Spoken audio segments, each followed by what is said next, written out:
दोस्तों, स्वागत है आप सभी का हमारे एनके हिंदी एकेडमी पर।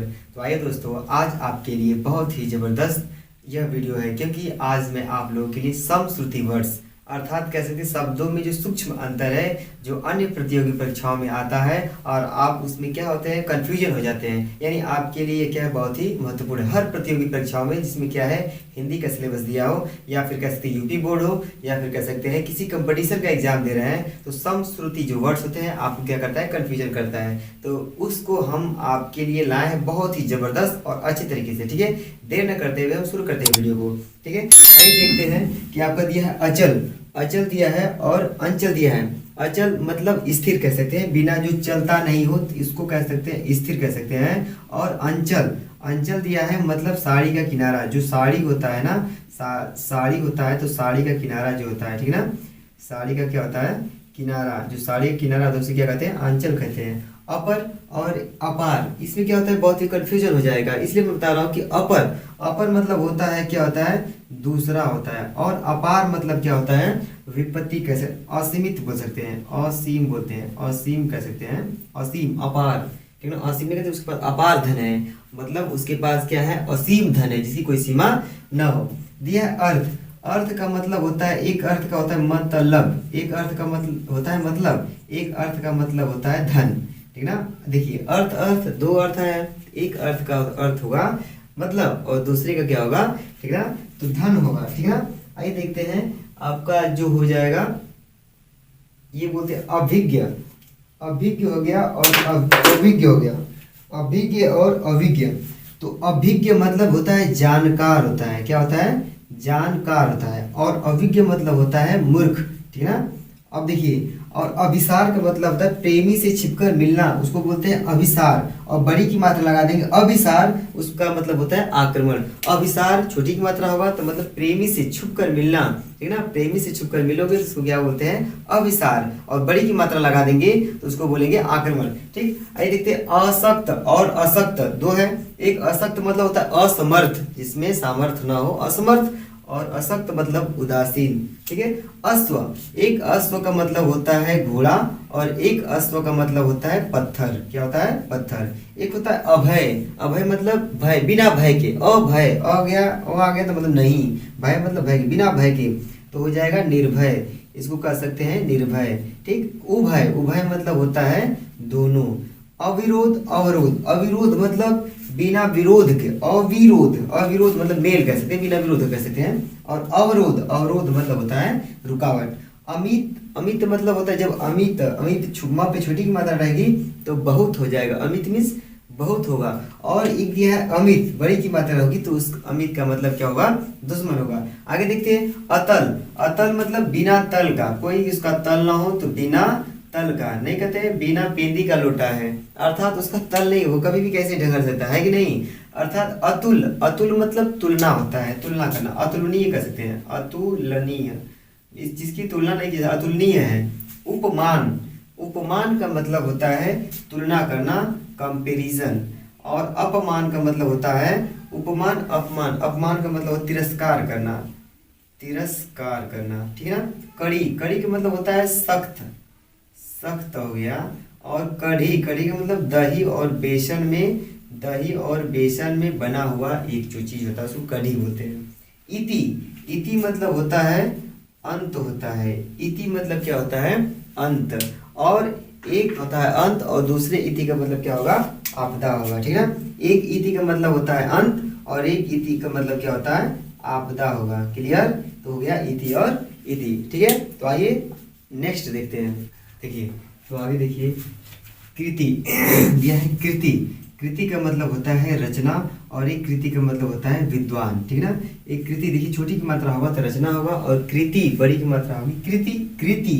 तो एक कृति का मतलब विद्वान, कृति का मतलब रचना। केस, केस में होता है बाल और एक केस मतलब क्या होता है, मुकदमा। केस मतलब बड़ा की मात्रा रहेगा, बड़ा सा रहेगा, तालव्य सा रहेगा तो आपका हो जाएगा बाल, और ये छोटा सा मतलब दंत सा रहेगा तो मुकदमा। कटौती, कठौती, कटौती मतलब होता है कमी करना और कठौती मतलब क्या होता है, आपका काठ का बर्तन, ठीक है ना। कूट, कूट, एक कूट का मतलब होता है किला, एक कूट का छोटा हो की मात्रा रहेगा कूट, उसको कहेंगे किला या घर, और बड़ा हो की मात्रा रहेगा तो पहाड़ की चोटी या व्यंग कहते हैं उसको, पहाड़ की चोटी या व्यंग कह सकते हैं। कर्ण, कर्ण, कर्ण मतलब होता है साधन, एक कर्ण मतलब होता है कान। कर्ण कर्ण मतलब कर्म करना है, साधना करना। और एक कर्ण होता है कान का। केसर केसर, एक केसर होता है बड़ा सा लगाएंगे तो जो सिंह का जो बाल होता है, शेर होता है, शेर का जो बाल होता है बड़ा बड़ा घना होता है, उसको हम क्या बोलेंगे, केसर बोलेंगे। और एक दंत स हो गया, उस केसर का मतलब हो गया, कह सकते हैं कि कुमकुम हो गया। डीठ डीठ ढीठ, डीठ मतलब होता है नजर होता है, नहीं कहते डिठौने। कृष्ण भगवान की जब माँ क्या करती हैं तो डिठौने बनाई बनाई, अंजन तेल अंजन बुआ लगाती हैं तो डिठौने बनाती है, नजर को बनाती है, काजल लगाती है। तो ढीठ होता है नजर होता है। और डीठ होता है, ढीठ कहेंगे दृढ़, नहीं कहते बहुत ढीठ है यार, बहुत ये दृढ़ है, मतलब ढीठ है बहुत, कह सकते हैं उसको दृष्ट बोलते हैं। तोष तोष, एक तोष का मतलब होता है संतुष्ट, संतुष्ट को प्राप्त करना। एक तोष का मतलब होता है हिंसा। दसन दंसन, दसन का मतलब होता है काटना, दसन। और एक दंसन मतलब होता है दांत होता है। दिन दिन, छोटी की मात्रा रहेगी दिन तो उसका मतलब होता है दिवस, और एक बड़ी की मात्रा दिन होगा तो उसका मतलब क्या होता है, गरीब। दिन दिन, ठीक है ना। तिथि, एक तिथि का मतलब तिथि हो गया। तथि थति थति तिथि, तिथि का मतलब हो गया दिनांक। और थति का मतलब क्या हो जाएगा, धरोहर। नहीं कहते हैं कि पूरा थाती तुमको उठा कर रख दे क्या, गाँव घर में सब बोलते हैं कि सब थतिया लेके बैठे हुआ, मतलब ऐसे करके, मतलब भोजपुरी लैंग्वेज अपने लैंग्वेज में क्या कर सब लोग बोलते हैं, है ना। देखिए परिणाम, परिणाम का मतलब होता है, परिणाम मतलब उसका फल हो गया। और परिमाण, परिमाण मतलब हो गया क्या, मात्रा हो गया, ठीक। नीर नीर, नीर एक नीर मतलब होता है, कह सकते हैं बिना, इसके बिना। और एक नीर का मतलब होता है जल। पूरी पूरी, एक पूरी मतलब होता है नगरी या गांव, कह सकते हैं। एक पूरी मतलब पूरी हो गई, हमारी मनोकामना पूरी हो गई, तो पूरी हो गई मतलब पूर्ण होना, संपूर्ण होना। और एक पूरी, पूरी मतलब होता है गांव, ठीक है। और कुछ संस्कृति वर्ड है उसको देख लेते हैं, नेक्स्ट देखते हैं। आगे देखिए दिया है कि पतन, पतन मतलब होता है गिरना, पतन मतलब होता है समाप्ति, पतन मतलब होता है अंत, पतन होना, ठीक है। और पतन, पतन मतलब होता है बंदरगाह। पतन मतलब बताया ना क्या होता है, पतन, पतन मतलब होता है उसका पतन हो जाना, समाप्ति हो जाना, उसकी अंत होना। और एक पतन मतलब बंदरगाह। प्रवाह, प्रवाह का मतलब होता है बहाव। एक प्रवाह, प्रवाह का मतलब होता है फिक्र करना, या फिर कह सकते हैं ध्यान देना, फिक्र और सकता है ध्यान कह सकते हैं। प्रदेश परदेश, प्रदेश मतलब होता है एक प्रांत। और एक परदेश, परदेश पर मतलब दूसरा देश में दूसरा देश, अर्थात विदेश कह सकते हैं, ठीक है। प्रदीप और प्रतीप, प्रदीप मतलब होता है दीपक, और प्रतीप मतलब होता है उसका ठीक उल्टा। प्रदीप मतलब क्या होता है, उल्टा। पवन पावन, पवन, पवन का मतलब होता है हवा, पावन मतलब होता है पवित्र। परिहार, परिहार मतलब होता है छोड़कर या त्याग होता है, त्याग करना होता है, त्याग करके छोड़ करके परिहार। और प्रहार मतलब होता है चोट करना, प्रहार करना, आक्रमण करना कह सकते हैं। फन, फन, फन मतलब सर्प का फन होता है, एक फन का मतलब होता है गुड़ होता है।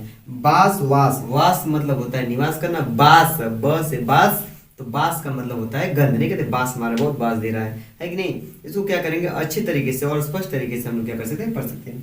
देखिए बलि, बलि एक बड़ी की मात्रा रहेगा, लव पे बड़ी की मात्रा, तो बलि, तो बलि का मतलब होता है बलवान। और एक बलि का मतलब छोटी की मतलब पशु बलि, बलि देना, ठीक है ना, बलवान बलि देना। एक होता है छोटाओं की मात्रा लगाएंगे बुरा, तो बुरा का मतलब क्या होता है खराब। और एक बड़ाओं की मात्रा लगाएंगे बुरा, तो उसका मतलब क्या होता है शक्कर। आगे देखिए परिमिति, परिमिति मतलब होता है मर्यादा। और परमिति, परमिति मतलब मर्यादा। और परिमित, परिमित मतलब होता है चरम सीमा। बदन, बदन और वदन, बदन मतलब शरीर होता है, वदन, वदन मतलब चेहरा होता है, क्लियर। ब्याज व्याज, ब्याज, ब्याज मतलब सूद होता है। और व्याज, व्याज मतलब दिया है बहाना, बहुत सारे बहाना है। सिरा और सिरा, सिरा मतलब होता है नाड़ी, और एक सिरा मतलब होता है किनारा, साड़ी का किनारा जो होता है ना उसको किनारा बोलेंगे। सूत, सूत छोटाओं की मात्रा रहेगा, बोले सूत, ये मेरे सूत है, सूत, पवन सूत नामा, पवन सूत अर्थात पवन के पुत्र, ठीक है ना। और यहाँ पे एक सूत का मतलब होता है धागा, सूत सूत, ठीक है। ठीक है दोस्तों आगे देखते हैं।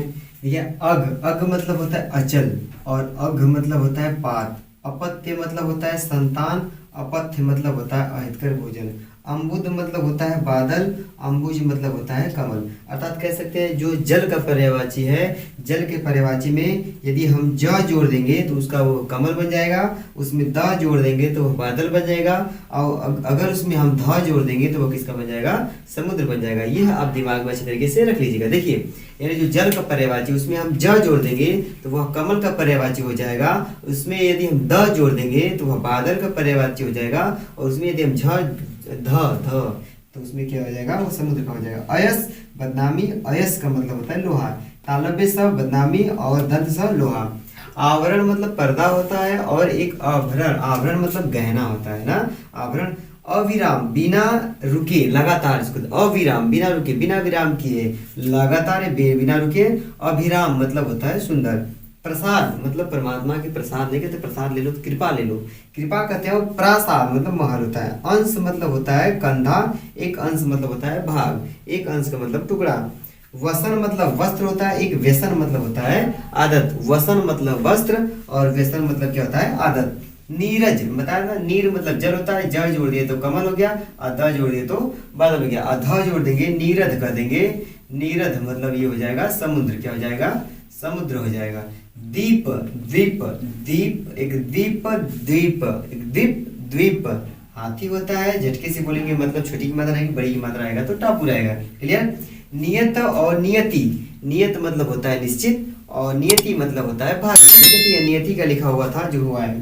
नीर, नीर मतलब होता है जल, और एक होता है नीर, नीर मतलब होता है घोषणा, नहीं कहते हैं हरिवंश राय बच्चन का नीर का निर्माण फिर नेह का आह्वान फिर। कुल, कुल छोटाओं की मतलब कुल मतलब वंश, और एक बड़ाओं की मतलब कुल मतलब किनारा, और एक कुल का मतलब होता है संपूर्ण।